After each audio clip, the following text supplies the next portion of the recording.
그때 그 돈 아껴둘 걸. 나이 들수록 한 번쯤 드는 생각입니다. 젊을 때는 당연하게 여겼던 지출들이 시간이 지나면서 아쉬움으로 남는 경우가 많죠. 실제로 어르신들과 이야기를 나눠보면 대부분이 비슷한 후회를 하신다고 합니다.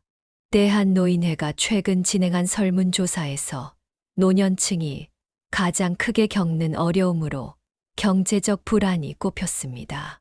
특히 예상하지 못한 지출로 인한 노후 자금의 고갈이 가장 큰 걱정거리라는 응답이 압도적이었습니다. 이러한 걱정은 결코 근거 없는 것이 아닙니다. 통계청 자료에 따르면 우리나라 65세 이상 노인 가구의 43점 경제적 어려움을 겪고 있습니다. 이는 OECD 국가 중 가장 높은 수준이며 더욱 우려되는 점은 이 수치가 매년 증가하고 있다는 것입니다.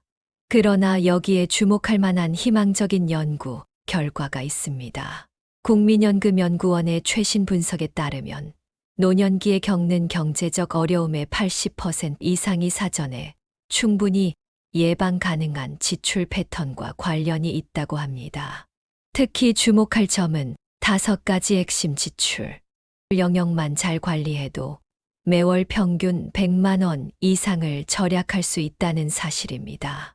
이에 이번 영상에서는 다음과 같은 실질적인 해결책을 단계별로 알려드리고자 합니다. 첫 번째, 노후에 가장 후회되는 5가지 지출 패턴 분석. 두 번째, 각 지출별 구체적인 관리 방안.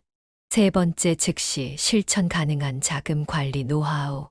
금융감독원의 노후 설계 전문가들이 검증한 이 방법들은 이미 많은 어르신들이 실천하며 효과를 입증해 오고 있습니다.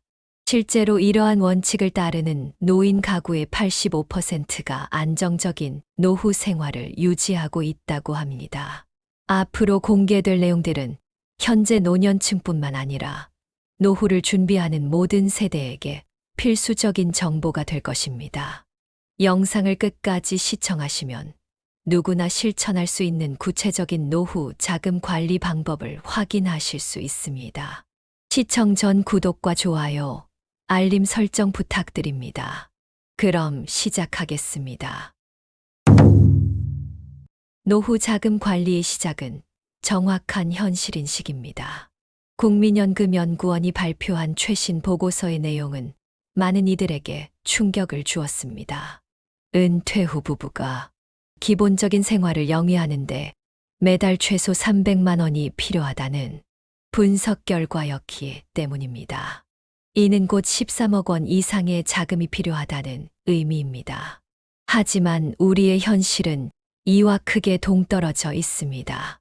우리나라 노인 가구의 평균 월 소득은 170만 원에도 미치지 못하고 있습니다. 물가는 계속 오르는데 수입은 줄어드는 이러한 현실이 바로 우리가 마주한 가장 큰 과제입니다. 그렇다면 이러한 격차는 어디서 발생하는 것일까요? 수많은 전문가들의 연구 결과 노년기 재정 문제의 상당 부분이 예측 가능한 지출 패턴에서 비롯된다는 사실이 밝혀졌습니다.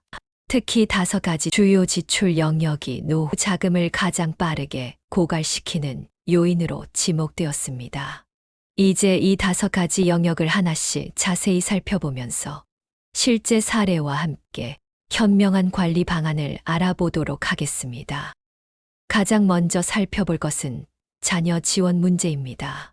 통계청의 최신 자료에 따르면 60대 이상 부모의 73%가 자녀에게 경제적 지원을 하고 있으며 그중 절반 이상이 매달 100만 원 이상을 지원하고 있다고 합니다. 이는 단순히 용돈 수준의 지원이 아닌 생활비나 주거비 등 상당한 규모의 정기적 지원을 의미합니다. 실제로 한국노인복지협회가 실시한 심층 인터뷰에서는 노년층의 경제적 어려움 중 상당수가 자녀 지원과 직접적인 관련이 있는 것으로 나타났습니다. 71세 이정우 어르신의 사례는 이 문제의 심각성을 잘 보여줍니다. 맞벌이하는 아들 내외가 너무 힘들어 보여서 손주 둘 학원비와 전세 자금까지 보태주었어요. 그러다 얼마 전 제가 예상치 못한 심장 수술을 하게 됐는데 통장을 보니 남은 돈이 거의 없더라고요. 이정우 어르신의 이야기는 결코 특별한 경우가 아닙니다. 비슷한 상황에 처한 많은 어르신들이 노후 준비 자금을 자녀 지원에 사용하고 정작 본인의 긴급한 의료비나 생활비가 필요할 때는 어려움을 겪게 되는 것입니다. 이에 대해 금융자문위원회 김하늘 수석 전문위원은 이렇게 말합니다. 자녀 사랑하는 마음은 이해하지만 노후 자금을 무리하게 지원하는 것은 결국 자녀에게도 부담이 될 수 있다고 지적합니다. 부모가 경제적으로 어려워지면 결국 그 부담은 자녀에게 돌아갑니다. 진정한 자녀 사랑은 본인의 노후를 든든히 준비하는 것에서 시작됩니다. 전문가들은 자녀 지원과 관련해 몇 가지 중요한 원칙을 제시합니다. 우선, 자녀 지원은 반드시 여유자금으로만 해야 합니다. 노후 필수 자금은 절대 손대서는 안 됩니다. 둘째, 정기적인 지원보다는 일시적인 지원을 선택하는 것이 좋습니다. 매달 지원하는 방식은 자녀의 의존도를 높이고 부모에게도 지속적인 부담이 되기 때문입니다. 마지막으로, 지원 계획은 반드시 자녀와 미리 상의해야 합니다. 언제까지 얼마를 지원할 수 있는지 분명히 이야기하고 그 이후의 계획도 함께 세워야 합니다. 이러한 원칙을 실천한 사례도 있습니다. 69세 박영희 어르신은 자녀 지원 문제를 이렇게 해결했습니다. 처음에는 저도 매달 용돈도 주고 손주 학원비도 대주곤 했어요. 그런데 한 번은 건강검진에서 큰 병원에 가봐야 한다는 말을 들었는데 통장에 돈이 없어 발만 동동 굴렀죠. 그때부터 자녀들과 솔직하게 이야기를 나눴어요. 지금은 특별한 경우가 아니면 정기적인 지원은 하지 않기로 했고 대신 명절이나 특별한 날에만 조금씩 돕고 있어요. 오히려 자녀들이 더 이해해주고 제 건강을 걱정해주네요. 다음으로 살펴볼 것은 경조사비 지출입니다. 이는 많은 어르신들이 부담을 느끼는 대표적인 지출 항목입니다. 최근 조사에 따르면 60대 이상 가구의 경조사비 지출이 연평균 280만 원을 넘어섭니다. 매달 23만 원 이상을 경조사비로만 쓰고 계신다는 뜻입니다. 이는 노인 가구 평균 월 소득의 13%가 넘는 금액으로 결코 적은 부담이 아닙니다. 68세 김명수 어르신의 고민은 많은 어르신들의 현실을 대변합니다. 40년 다닌 회사 동료들이랑 아직도 친하게 지내고 있어요. 그런데 이제는 자녀들 결혼할 나이가 돼서 청첩장이 많이 오고 친구들 환갑, 칠순잔치에 손주들 돌잔치까지 한 달에 경조사비만 30만 원이 넘게 나가니 정말 부담이에요. 연금이 나오면 경조사비부터 챙기고 나머지로 생활하다 보니 달달이 빠듯합니다. 이러한 경조사비 부담에 대해 노후 설계 전문가들은 새로운 관점을 제시합니다. 한국노년학회 이지원 교수는 체면을 중시하는 우리 문화의 특성상 경조사비 지출을 줄이기가 쉽지 않지만 오히려 지금은 합리적인 경조사 문화가 자리 잡아가는 과도기라고 설명합니다. 특히 코로나19 이후 소규모 실속형 모임이 늘어나면서 부담 없이 축하의 마음만 전하는 문화가 확산되고 있습니다. 실제로 이러한 변화를 실천하고 있는 사례들이 늘고 있습니다. 73세 정미경 어르신은 지인들과 새로운 약속을 맺었습니다. 우리 또래끼리 모여서 이야기를 했어요. 다들 비슷한 고민이 있더라고요. 그래서 서로 부담 주지 말자고 약속했죠. 지금은 가까운 사이끼리는 축하 또는 위로의 마음만 전하고 큰 금액은 서로 부담스러워하지 말자고 정했어요. 오히려 그 후로 만남이 더 편해졌답니다. 전문가들은 경조사비 관리를 위한 구체적인 방법도 제시합니다. 첫째, 경조사비 전용 통장을 만들어 매달 일정 금액만 넣어두고 그 안에서만 지출하는 것입니다.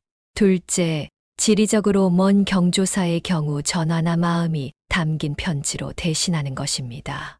셋째, 가까운 지인들과 미리 서로의 상황을 이해하고 적정 수준에 대해 이야기를 나누는 것입니다.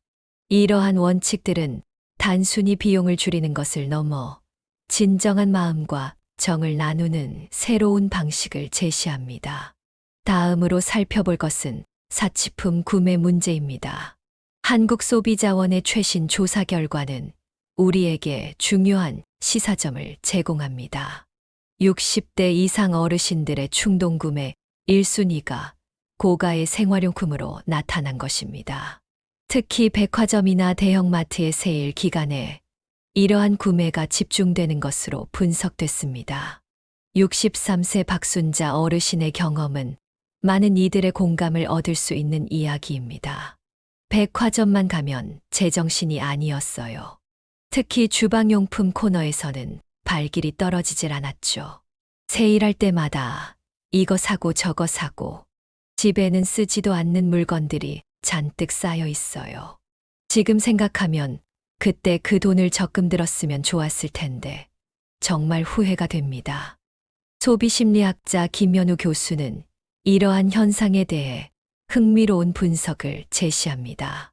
은퇴 후 겪는 상실감과 불안감이 과도한 소비로 이어지는 경우가 많습니다.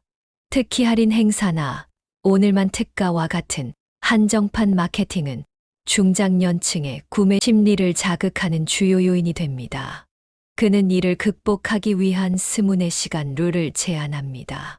구매 충동이 생기면 최소 24시간 동안 구매를 미루고 정말 필요한 물건인지 다시 생각해 보는 것입니다. 여기에 더해 가정경제 전문가들은 추가적인 관리 방안을 제시합니다.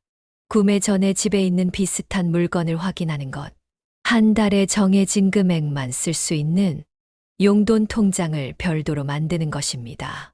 특히 주목할 만한 것은 한 가지 사면 한 가지 버리기 원칙입니다. 새로운 물건을 구입할 때는 반드시 기존에 가지고 있던 비슷한 용도의 물건을 정리하는 것입니다. 이어서 살펴볼 네 번째 영역은 투자와 금융상품 관리입니다. 이는 특히 신중한 접근이 필요한 분야입니다. 금융감독원 자료에 따르면 65세 이상 어르신 대상 투자, 사기 피해가 작년에만 3천억 원을 넘어섰고 이러한 피해는 매년 30%씩 증가하고 있습니다. 더욱 우려되는 것은 피해 사례의 상당수가 지인이나 전문가를 자처하는 이들의 권유로 시작된다는 점입니다. 70세 정미숙 어르신의 사례는 많은 교훈을 줍니다. 은행에서 20년을 근무했던 제가 그런 실수를 하다니. 퇴직금을 가지고 있으니까 은행원들이 하도 좋은 상품이라고 권유를 하더라고요. 매달 이자가 꽤 된다고 의심할 여지가 없었어요. 그런데 알고 보니 투자 사기였어요. 전문가라고 믿었는데 나중에 알고 보니 제대로 된 자격증도 없는 사람이었더라고요. 금융감독원 노후금융팀 박준영 팀장은 고령층을 노리는 금융사기의 특징은 확실한 수익을 강조하면서 지금 아니면 기회가 없다는 식의 조급함을 유발한다는 것이라고 지적합니다. 그는 다음과 같은 세 가지 핵심 수칙을 강조합니다. 첫째, 절대로 한 곳에 모든 돈을 투자하지 않는 것. 둘째, 이해하기 어려운 상품은 절대 가입하지 않는 것. 셋째, 투자 결정 전에 반드시 가족이나 신뢰할 수 있는 전문가와 상담하는 것입니다. 마지막으로 살펴볼 영역은 건강관리 지출입니다. 이는 노년기에 가장 중요하면서도 많은 고민이 되는 부분입니다. 식품의약품안전처의 최신 조사에 따르면 65세 이상 어르신들의 90%가 건강기능식품을 복용하고 계시며 평균적으로 4~5 종류의 영양제를 동시에 섭취하고 계신다고 합니다. 월 평균 지출액은 30만 원이 넘어 이는 노인 가구 평균 소득의 상당 부분을 차지합니다. 73세 최병우 어르신의 사례는 이러한 현실을 잘 보여줍니다. TV 홈쇼핑만 틀면 이 영양제, 저 영양제, 안 사면 큰일 날 것처럼 광고를 하니까 불안해서 이것저것 사게 되더라고요. 한 달에 영양제만 50만 원이 넘었어요. 그런데 얼마 전 종합검진을 받았는데 의사 선생님께서 오히려 너무 많은 영양제를 복용하면 간 기능에 무리가 갈 수 있다고 하시더라고요. 대한의사협회 노인의학 분과위원회 김성우 교수는 영양제는 보조제일 뿐 과다 복용이 오히려 건강에 해로울 수 있다고 경고합니다. 그는 규칙적인 운동과 균형 잡힌 식사가 어떤 영양제보다 더 효과적이라고 강조하면서 다음과 같은 대안을 제시합니다. 첫째, 반드시 전문의와 상담 후 필요한 영양제만 복용할 것. 둘째, 매일 30분 이상 걷기 운동을 실천할 것. 셋째, 규칙적인 식사와 수면 패턴을 유지할 것입니다. 여러분, 오늘 이야기가 어떠셨나요? 이처럼 살펴본 5가지 주요 지출 영역은 모두 적절한 관리만 이루어진다면 상당한 금액을 절약할 수 있는 부분들입니다. 실제로 이러한 원칙들을 실천한 많은 어르신들이 매달 50만 원 이상의 지출을 줄이는데 성공했다고 합니다. 그렇다면 이런 지출들을 어떻게 하면 효과적으로 관리할 수 있을까요? 여기서 주목해야 할 것이 바로 은퇴 전문가들이 검증한 통장 관리 5원칙입니다. 첫 번째 원칙은 통장 분리의 법칙입니다. 생활비, 비상금, 경조사비, 의료비, 여가비 등 목적별로 통장을 분리해서 관리하는 것입니다. 실제로 KB금융연구소의 분석에 따르면 통장을 분리 관리하는 노인 가구의 월 평균 저축액이 그렇지 않은 가구보다 35%더 높은 것으로 나타났습니다. 72세 김미영 어르신은 통장을 목적별로 나누고 나니 어디에서 돈이 새는지 한눈에 보이더라고요. 특히 비상금 통장은 절대 손대지 않는다는 원칙을 세우니 마음도 더 편해졌어요. 라고 말씀하십니다. 두 번째는 고정비 자동이체의 법칙입니다. 은퇴 설계 전문가 정한결 박사는 매월 1일 연금이 들어오면 즉시 각 통장으로 필요 금액을 자동이체하는 것이 핵심이라고 강조합니다. 예를 들어 생활비는 50%, 비상금은 20%, 의료비 적립 15%, 여가비 10%, 기타 5% 등으로 미리 비율을 정해두는 것입니다. 자동이체 시스템을 활용하면 의지가 약해지는 순간에도 원칙을 지킬 수 있습니다. 세 번째는 비상금 통장의 법칙입니다. 예상치 못한 지출에 대비해 매월 수입의 최소 20%는 반드시 비상금 통장에 적립하는 것입니다.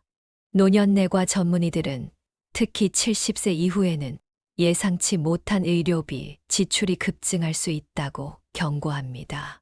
비상금 통장은 마지노선입니다. 이 원칙만 잘 지켜도 노후 자금 고갈의 위험을 크게 줄일 수 있어요. 네 번째는 카드 사용 최소화의 법칙입니다. 현금 사용을 기본으로 하고 큰 금액 결제 시에만 제한적으로 카드를 사용하는 것입니다. 신한금융투자연구진의 분석에 따르면 현금 위주로 소비하는 노인 가구가 카드 위주 소비 가구보다 월 평균 지출이 23% 낮은 것으로 조사되었습니다. 이는 현금을 직접 지불할 때 느끼는 심리적 부담이 불필요한 지출을 자연스럽게 줄여주기 때문입니다. 마지막 5번째는 지출 기록의 법칙입니다. 모든 지출을 메모하고 주기적으로 검토하는 것입니다. 75세 이영호 어르신은 처음에는 번거롭고 귀찮았어요. 하지만 3개월만 꾸준히 하니까 습관이 되더라고요. 지금은 통장 보는 재미에 살아요. 매달 조금씩이라도 늘어나는 비상금 통장을 보면 마음이 든든합니다. 라고 말씀하십니다. 금융감독원 은퇴설계국의 연구 결과에 따르면 이러한 5가지 원칙을 모두 실천하는 노인 가구의 85%가 안정적인 노후 생활을 유지하고 있는 것으로 나타났습니다. 특히 주목할 만한 점은 이러한 원칙들을 실천하는 가구의 월 평균 저축액이 그렇지 않은 가구보다 2배 이상 높다는 것입니다. 결국 노후 자금 관리의 성패는 체계적인 시스템 구축에 달려 있습니다. 지금까지 살펴본 5가지 주요 지출 영역을 잘 관리하고 여기에 통장 관리 5원칙을 더한다면 누구나 안정적인 노후 생활을 영위할 수 있습니다. 중요한 것은 당장 시작하는 것입니다. 작은 습관의 변화가 모여 큰 차이를 만들어낸다는 점을 기억해 주시기 바랍니다. 지금까지 살펴본 내용들이 참 많은 분들에게 공감되었을 것 같습니다. 자녀를 위한 지출, 경조사비 부담, 충동적인 구매, 위험한 투자, 과도한 건강관리 비용까지. 이런 지출들이 우리의 노후를 위협하고 있지만 다행히도 해결책은 분명히 존재합니다. 특히 우리가 함께 알아본 통장 관리 5원칙은 이러한 문제들을 체계적으로 해결할 수 있는 실질적인 도구가 됩니다. 통장 분리부터 시작해서 자동이체 시스템 활용, 비상금 확보, 현금 위주의 소비 습관, 그리고 꾸준한 지출 기록까지. 이 5가지 원칙만 잘 지켜도 매달 100만 원 이상의 불필요한 지출을 줄일 수 있다는 사실. 참 희망적이지 않으신가요? 나이가 들수록 우리에게 진정으로 필요한 것이 무엇일까요? 비싼 명품도 고가의 건강식품도 남들의 시선을 의식한 체면 유지도 아닙니다. 편안한 마음과 건강한 몸, 그리고 그것을 가능하게 해주는 최소한의 경제적 여유. 바로 이것이 진정한 행복이 아닐까요? 지금 이 순간부터 시작하시면 됩니다. 이 소중한 정보가 비슷한 고민을 하고 계신 주변의 많은 분들에게도 도움이 될 수 있도록 영상을 공유해 주시면 감사하겠습니다. 그리고 이 영상이 도움이 되셨다면 구독과 좋아요, 알림 설정도 꼭 부탁드립니다. 앞으로도 노후 준비에 실질적인 도움이 되는 정보들을 계속해서 전해드리도록 하겠습니다. 오늘도 긴 시간 함께 해주셔서 진심으로 감사드립니다. 여러분 모두의 안정되고 행복한 노후를 응원하겠습니다.